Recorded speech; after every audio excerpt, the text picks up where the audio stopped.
La myopie, nous sommes très nombreux à en souffrir, c'est même une épidémie mondiale. Mais est-ce qu'on sait vraiment ce que c'est? Bien écoutez, c'est la question qu'on va poser au docteur Thierry Bury. Thierry Bury, vous êtes ophtalmo à Paris. La myopie, qu'est-ce que c'est? Alors tout d'abord, il faut savoir que c'est le défaut de vision le plus fréquent et qui peut être associé ou non à un astigmatisme. Ça correspond en fait à un défaut de vision de loin, on ne voit pas bien de loin alors que l'on voit bien de près.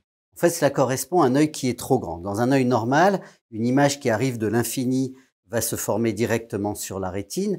Là, comme lors du développement, l'œil s'est anormalement développé, l'image se forme en fait en avant de la rétine et il faut intercaler devant un système optique qui va permettre de ramener cette image sur la rétine, un verre dit divergent qui est noté négatif. La myopie, la puissance des verres myopes s'exprime en négatif. Alors après, il y a quand apparaît cette myopie. Classiquement, on dit qu'elle apparaît vers 10-12 ans, c'est la myopie de l'âge scolaire, mais elle peut apparaître plus tôt. Et il faut savoir que plus elle apparaît tôt, plus le développement peut être important et la myopie est importante.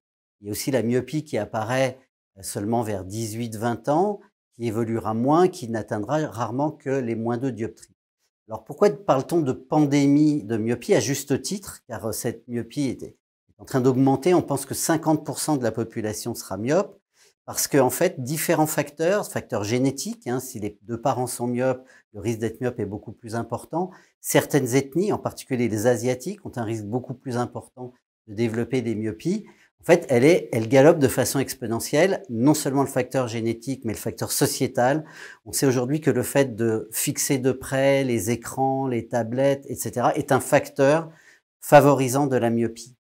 C'est aussi un facteur socio-économique, c'est-à-dire que les dépenses liées à la myopie et le risque de cécité font que l'OMS l'a considéré comme une grande cause aujourd'hui mondiale visuelle. Voilà, vous y voyez plus clair sur la myopie. À très bientôt.